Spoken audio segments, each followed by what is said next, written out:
Kailangan daw ng pagpipista, paghahanda, at kailangan din ng mga putas na bilog na nagsisimbolo ng magandang fortune. Good symbol, it symbolizes good fortune. Ano ba yung mga bilog-bilog ngayon na nilalagay sa handaan, sa lamesa? Naniniwala pa rin ang mga Pilipino dyan. And even yung tikoy, nasa si Jojo. Wala rin si Jojo. Yung tikoy, saka yung mga desserts na malalagkit, para raw merong sticky or intimate relationship. Iba naman, nagsusuot ng polka dots, nag-i-stop ng maraming tubig at mga bigas sa container, at nag-ahagis ng maraming barya. It symbolizes wealth and prosperity. Mag-visit din kayo sa mga fireworks, lalo na sa mga boga ngayon ng mga bata. Halos hindi tayo makatulog, and even mga aso namin na nagkakaroon ng depression dahil sa pupukan. Ang sabi, yung fireworks na yan ay nagsimula sa China ng 7th century AD. Ang sabi, nagtataboy daw yun ng masamang spirito, malas. Pero sabi ng mga eksperto, kung nagtataboy yan ng malas, dapat ang putukan sa loob ng bahay, hindi sa labas. Tama ba? Kasi nga, ang masamang spirito, nasa loob ng bahay eh. Ang malas nasa loob ng bahay. Dapat ang hindi mo ang putukan sa labas, sa kalsada. Dapat sa loob ng bahay, para lumabas. Tama po ba? Kaya, taon-taon, nagpuputukan sa labas, nagtatakbuhan sa loob ng bahay. Kaya nandun pa rin ang malas. Di pa naman nagkakalunan pag bagong taon. New Year's Eve, para raw tumangkad. Di ba naman kumakain ng long noodles, pansit, sa spaghetti, para raw mahaba ang buhay. Di ba naman nagbubukas lahat ng ilaw, lalo ng Pasko, nagdadagdag pa nga ng ilaw, like Christmas light. Para raw bilang masaya at produktibong buhay, meron ang tahanan na yun. So maraming pamahiin, maraming tradisyon na sinusunod. Yung naalala ko, iba nga gumagasos pa, pumunta lang sa probinsya. Nakaraan, halos isang araw na higit nasa terminal kasi stranded. Kaya yung papat na bibigay niya sa pamilya niya, naubos sa pagkain niya doon sa terminal. At mixi yung kanyang panahon para spend ang kanyang bakasyon sa kanyang mga sabuhan. Yan po yung tradisyon. Hindi lang po sa atin yan. Buong mundo po yan.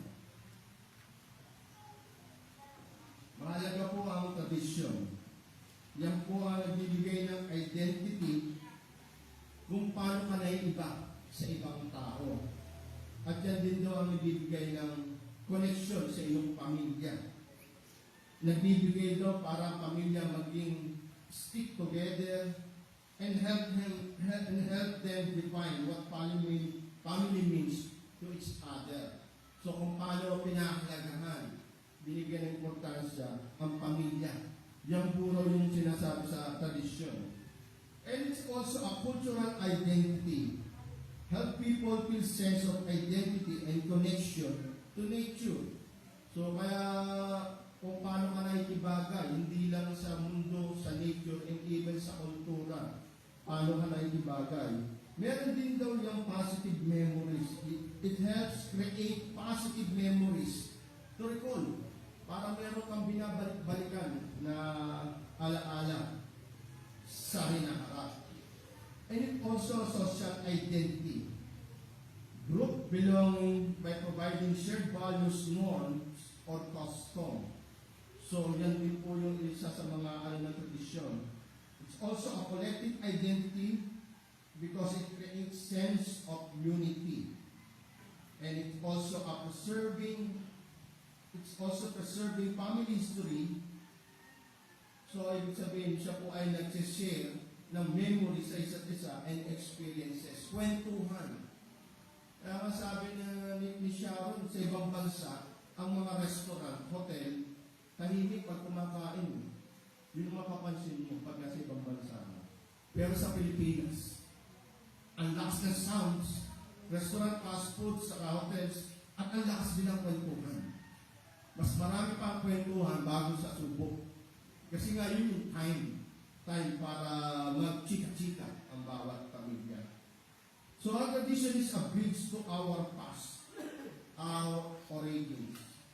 Kagaya nung sa simbahan ng lolo ko, yung split ng Iglesia ni Cristo at ang dating kay Fred Soriano. So meron silang tinatawag na Santa Cena. Santa Cena is a Spanish phrase that translates to Holy Supper or Eucharist. So sa Iglesia ni Cristo, ino-observe nila ito once a year. So pwede in December or January. Yan po yung Santa Cena.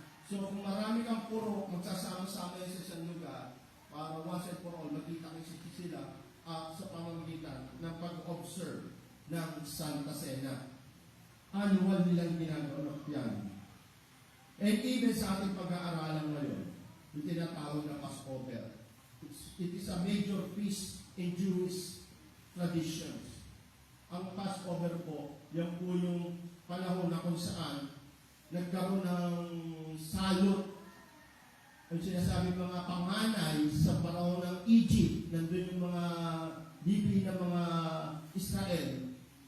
Nung sila po ay sakop nito, sa pamagitan ng Moses, nakikiusap siya, pero hindi nakikinig yung pero. Kaya hanggang sa dumating yung sinasabi nga na salot para mamatay ang mga panganay. Pero yung mga Israelita, binigyan sila ng mensahe ng Diyos na kung sino man sa inyo magpapahid ng dugo ng kordero sa kanilang bintana, sa kanilang pinto, sila po ay lalampasan ng angel of death. So, yun yung nagiging major piece sa kanila sa nakaraan na inaalala nila kung paano sila niligtas ng kinalang Diyos at kung paano rin sila inilabas sa Egypto sa pangaalipin ng mga Egyptians. So, kaya major piece sa kanila ang Passover. At ngayon, ito na yung ating pag-aaralan. Yung last Passover and the first communion. Yan po yung ating topic ngayon na binasa sa Luke chapter 22, verses 7 to 20. Pero ang text natin, verses 14 to 20. At bago po tayo magsimula, tayo muna po manalangin. Pakilang Ama, kami po yung patuloy na papasalamat sa inyo sa araw na to na minabuti na kami po ay nagkasama-sama, magtipon-tipon sa huling linggo ng taon na to. Kaya lubos po kami na nagpapasalamat sa inyo na binigyan niyo kami ng pribileyo na muli makasalamuha at sa inyong salita. At patuloy niya na igawad sa amin ang mensahe na nagpapakilala patungkol sa inyo at sa kaligtasan na ipinagkaloob mo sa inyong mga hinilang. Kaya lubos po kami na nagpapasalamat sa araw na to na kung saan ito ay tinakda niyo para itangin namin para lamang sa inyo. Kaya lubos po kami na nagpapasalamat sa inyo sa araw na to. At patuloy namin na dinadalangin na samahan niyo po kami ng banal na Espiritu upang siya po ang patuloy na magpaunawa at magpaalala sa amin ng inyong salita. Kaya lubos din po kami na nagpapasalamat sa pagkakataon na to at maging sa buong araw na to na patuloy na kami nawa at pagpalaan sa pamagitan ng inyong salita. Kaya lubos po kami na nagpapasalamat sa inyo at kailangan namin patuloy na nawa maabutan niyo ang bawat sa amin na mabuti at tapat na naglilingkod lamang sa inyo. Ito ang aming samdalangin sa tayong pangalan ni Jesus. Amen.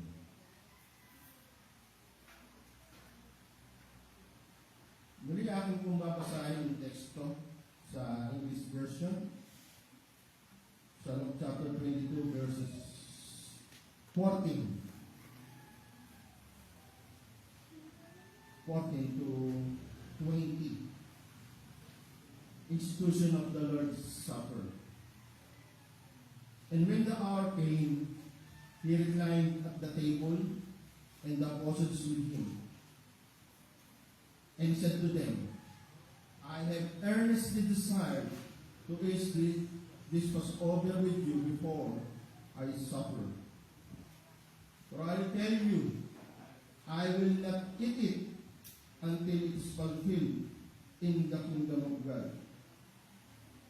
And he took a cup, and when he had given thanks, he said, take this and divide it among yourselves.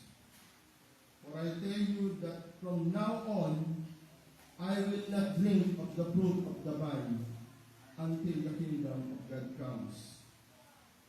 And he took bread, and when he had given thanks, he broke it and gave it to them, saying, this is my body, which is given for you. Do this in remembrance of me. So yun po yung ating text ng pag-aaralan. Pero maganda rin po na binasa yung pasimula, yung sa verse 7. Ito na yung sinasabing after ng mga lesson niya sa chapter 21. Ito na yung huling tagpo kung saan siya po ay ipagkakaluluna ni Judas.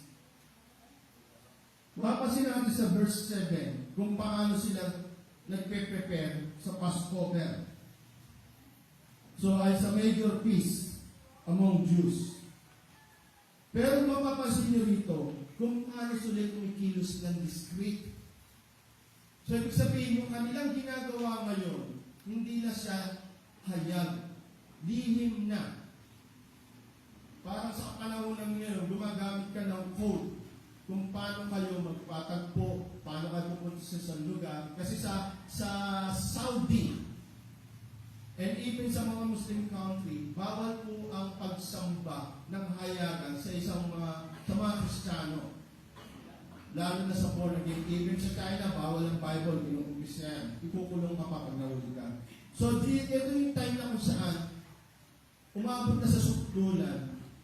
Yung sinasabi nga na inis na yung mga religious sect na mga Espirita, and even yung Roman Empire. Kung paano na sila umabot sa sinasabi nga, bingo na sila. Kaya sila po ay dadakpin na.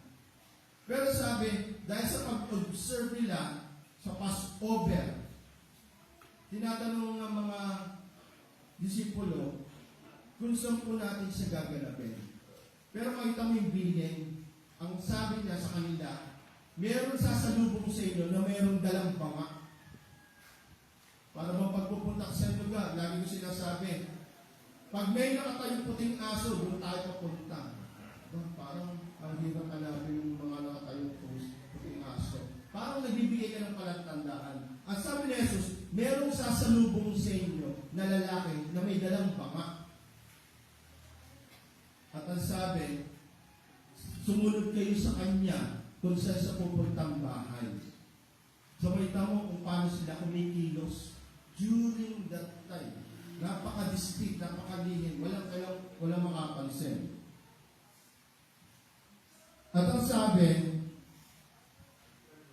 tell to the master of the house, the teacher says to you, where is the guest room, where I may eat the Passover with my disciples. So yung din sa kanila, yun ang sasabihin nila.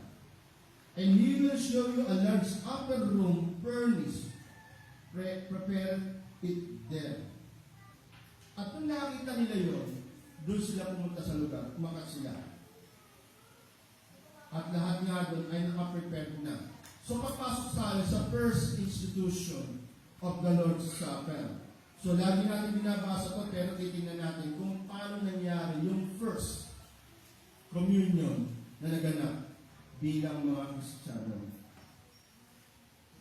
Ang sabi sa verse 14, and when the hour came, he reclined at the table, and the apostles with him. So imagine mo, yung nakasanayan nating mesa, nakaupo tayo sa silya, pero sa kanila, hanggang sa ngayon, even sa hapon yata, ganyan, nakasalampak lang. Hindi ko malaman kung may kinalaman niya sa digestion. Mas maganda pa yung nakasalampak. Kasi sila, mga Koreano, nakasalampak yun. Walang kukuha, nasa baba rin ng mesa. O ano? O may ano yan, merong kinalaman na benepisyo sa digestion. So, sabi nga, magkakasama sila ngayon, at nagwika si Jesus, I have earnestly desired to eat this Passover with you before I suffer.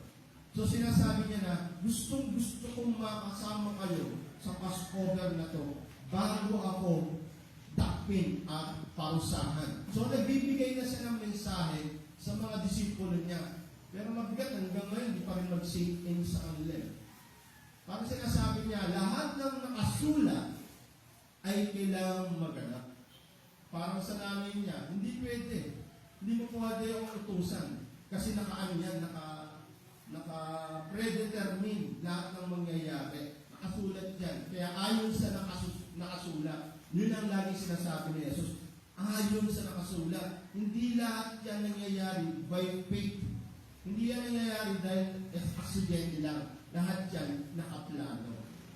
Ang pagbibigay ng buhay niya, kung saan na rin binigay. Hindi yan nagkataon lang namatay siya dahil sa kagawan nila. Lahat yan ay ginawa niya ng pusang loob. Ang pagkakaiba ng Passover, ang ginamit doon, hayop. Pero ngayon, ang gagamitin mismong alay, siya mismo. At ang pagkakaiba pa ni Kristo, kung ang mga high priest, sila'y nag-o-offer ng kordero, ng alay, pero sa kanya, ibang-iba. Gaya ng Hebrew. Siya yung high priest. Sa pa yung sacrifice lang. Kaya siya yung pinaka-tinutukoy na high priest sa lahat ng high priest. At sabi sa verse 17, and he took a cup, and when they had given thanks, he said, take this and divide it among yourselves. So sabi sa verse 17, pero yung tinutukoy dyan, Passover pa. Hindi pa sa First Communion. Kaya makita mo sinabi niya rito, for I tell you, that from now on I will not drink of the fruit of the vine until the kingdom of God comes. So, ang tinutukoy na rito, yung Passover. So, makita mo yung transition. From last Passover to last communion. So, ibig sabihin, ang tinutukoy na rito, yung nakagistan natin na peace. Yung nakagistan natin tradisyon. Na tinitingnan natin from the past, mapuputol na ngayon sa araw na to.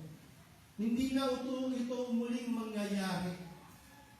Kasi magaganap na ang tinutukoy ng tradisyon ng Passover. Siya yung tinutukoy nito. Yung sinasabing katuparan ng lahat ng pangako. Yung siya yung katotohanan. I am the truth ng lahat ng promises and prophecies. So makita mo yung ating pag-aaral laging New Covenant series from the past to present at nakatutok siya sa future. From Old Covenant to New Covenant. Tapos pumasok sa verse 19 hanggang verse 20, yung sinasabing New Covenant, yung First Communion, institution of the Lord Supper. Sabi, and he took the bread, and when he had given thanks, he broke it and gave it to them, saying, this, yung word na this is my body, which is given for you. Do this in remembrance of me. So makita mo, naputol yung tradisyon, pumasok ngayon yung New Covenant. At sa pamagitan ng kanyang katawan, ang sabi, do this in remembrance of me. bilang pag-alaala sa Kanya. So, kaya kakalimutan na lahat yung nakaraan. Eto na siya, ginanap na sa Kanya katuparan, sa Kanya katotohanan, at gawin nito bilang pag-alaala sa akin. And likewise the cup after they had eaten, saying, This cup that is poured out for you is the new covenant in my blood. So makita mo, yung cup and another cup. Kasi sa Passover, nung ino-observe nila ito bilang mga Hudyo, merong 4 na cup.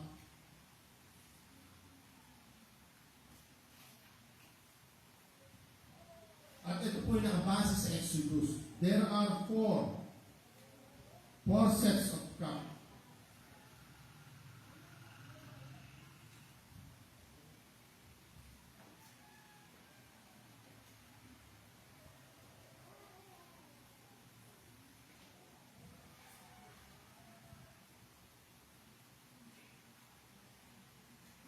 Ang 4 sets of cup, ayon sa kanilang tradisyon, ay nakabase sa Exodus chapter 6, verses 6 and 6 to 7. So yung 4 cup, it represents, according to their tradition, it connotes, it symbolizes, from Exodus chapter 6, verses 6 to 7, yung sinasabing, I will bring out under burdens of Egyptians. So yung first cup, I will bring out. Ang second cup, I will deliver you from slavery. Ang third cup, I will redeem you with an outstretched arms. And the fourth cup, I will take you to be my people. So sa tradition nila, customarily, it is 4 cups. Ngayon, during this time, meron 2 sets of cup. Yung Passover, at ito naman yung kanyang supper. Yung it symbolize new covenant. Etong Passover, it symbolize old covenant. So ngayon, ito yung new covenant. So makita mo, itihigil nyo na yung tradisyon. Bagaman sabi niya, I earnestly desire na makasama kayo sa Passover meal. Yung feast of the unleavened bread. Pero, hindi na muling mangyayari yan. Dahil ito na yung new covenant. Kaya makita mo, ang pinaka-tema natin dito may kinalaman sa traditions. Kasi nakakalungkot, maraming Christians ngayon, claiming Christians, pero still living in traditions. Pamaliin, superstition. Pero si Jesus nagsasabi, hindi ko na gugustuhin pa. Gusto ko makasama kayo, pero hindi na siya mauulit kasi dito na magsisimula yung katuparan ng Passover sa pamimigitan ni Kristo mismo. Stop! Tigil na! Pero maraming kasama sa atin is still living in traditions, superstitions. Nakakalungkot. Nasaan yung identity mo? Kasi nga, yung traditions, yan ang magbibigay sa iyo ng identity sa iba. Ngayon, kung ikaw ay Christians at still yung traditions na ginagawa natin, still, ano ang identity mo sa kanila? Ano ang pagkakaiba mo sa kanila? Ang tunay na Passover ay si Kristo. Ang Passover, pinakikita lang yan siya, pinakikita kung anong mangyayari sa hinaharap. Hindi sa mismo yung totoo. Hindi sa mismo yung katotohanan. Merong magkakaroon ng katuparan sa hinaharap. Kaya nga sinasabi si Kristo ang tunay na Passover. Sabi sa 1 Corinthians chapter 5, verse 7, For Christ, our Passover Lamb, has been crucified. Hindi na yung mga tupa ang pinapatay. Yan po ay hindi makapagliligtas sa lahat. Hindi rin sa makapagliligtas panghabang buhay hanggang sa walang hanggan. Si Kristo ang makapagliligtas sa lahat at panghabang buhay o pang walang hanggan na kaligtasan. Ganun ka-precious, ganun ka-worthy ang kanyang dugo. Siya ang true Passover.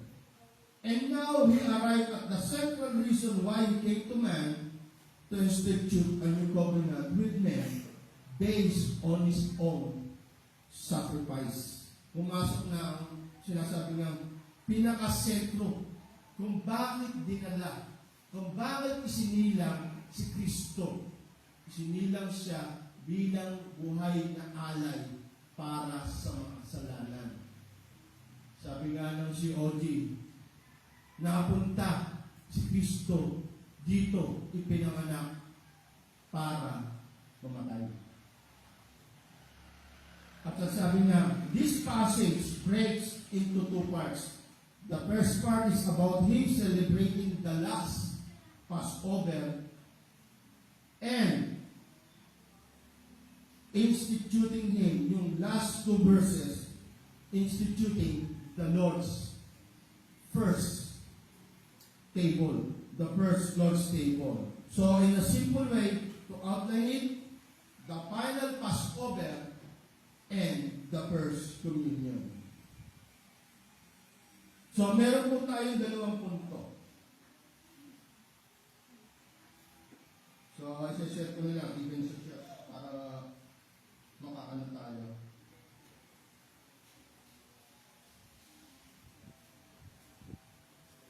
Ang unang punto,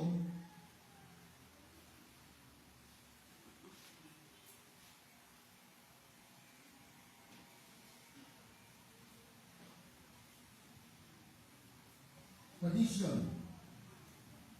Tradition is a description of the past towards the future fulfillment, the Old Covenant.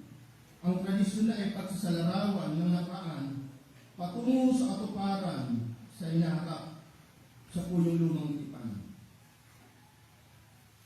At ang pangalawa,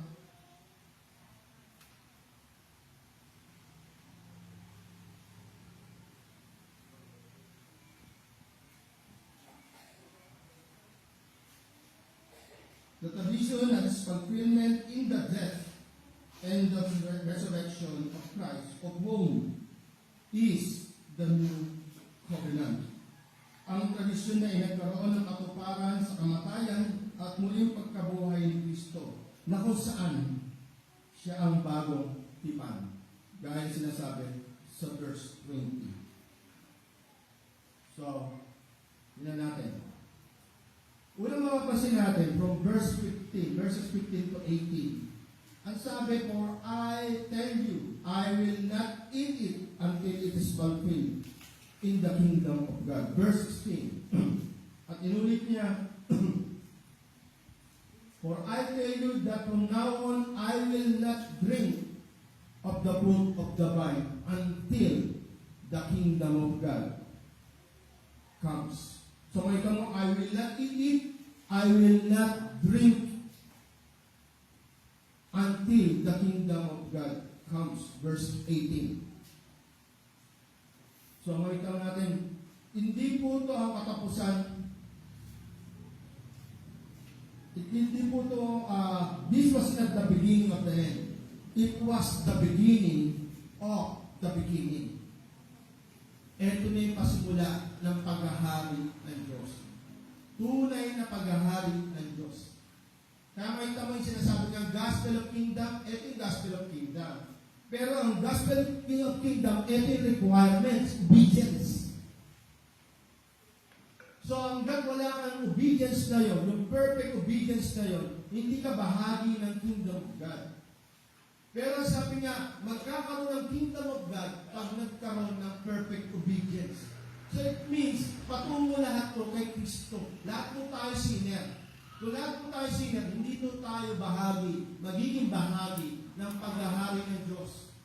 Pero si Jesus nagsasabi rito, ang sinasabi niya, I will not drink, I will not eat until it is fulfilled in the kingdom of God. So, ibig sabihin, yung kingdom of God, mapapabilang ka sa pamagitan ng pagganap ni Kristo sa inaatas na kanyang Ama bilang perfect love because of His perfect obedience, perfect righteousness. So, magkakaroon lang po tayo ng bagay sa kingdom of God because of His own righteousness, not our righteousness. Hindi natin mapapabilang sa paghahari ng Diyos, kundi dahil sa katuwiran ni Kristo. Hindi dahil sa sarili nating gawa. Pinapakita niya rito, magkakaroon lang ng paghahari ng Diyos sa pamamagitan niya. Pero kailangan daw maganap ito. Yung sinasabi niya, yung cup of the wrath of God. Doon sa Getsemani, ang sabi niya, gusto niyang palampasin. So, makita natin, ganun ka hindi kabigat at napakasakit, napakasaklap ng parusa ng isang makasalanan. Kasi mismong si Jesus, ang sabi niya, kung maaari, Ama, palampasin mo na to. Pero dahil ito'y kalooban mo, mangyari ang iyong kalooban. So, ibig sabihin, yung kabayaran ng ating kasalanan, hindi sa simple. Kaya makita mo, remember this. Kaya sinasabi niya, alalahanin mo to. Kaya every time na magkakaroon tayo ng Lord's Communion, Lord's Table, alalahanin natin yung ginawa ni Kristo para sa iyo. Hindi mangyayari yung paghahari ng Diyos, kundi magaganap ito. Kaya sabi nga, yung tradisyon na nangyayari na ginagawa natin, it only pointing towards the future fulfillment. Itinuturo lang tayo sa katotohanan na mangyayari. Sa inaharap at ang tinutukoy ito ay si Kristo. Yung kaligtasan na hinahan ng mga Israelita, hindi sa pagsunod sa batas. Hindi sa pagiging morally righteous. Kaya sinasabi nga, ang bawat Christians, maintindihan mo na hindi ka morally righteous. Sa pagpapamilya, sa pag-aasawa, sa pagpalaki ng bata, sa pagtatrabaho, sa pag-negosyo, hindi ka morally righteous. Kasi malinaw ang salita ng Diyos pagdating sa katuwiran, morally. Ang hindi mo nagawa ang isa, hindi mo lahat nagawa. Ayon kay Santiago, saan ka makakakuha ngayon ng credit na ikaw ay morally righteous? Walang Christian na morally righteous. Tayo lamang ay legally righteous because of Christ's righteousness and holiness imputed to us. Siya ang nagbigay ng white robe para makarating tayo sa piging, sa huling piging na inanda ng ating Ama. At ang white robe na yun, na uniform natin para maging attendee tayo doon sa great banquet na yun, yung kasalan na yun, ang nagbigay sa atin si Kristo para yung merong uniformity. Lahat tayo naka-white robe. And it connotes, it symbolizes Christ's righteousness, not our own righteousness.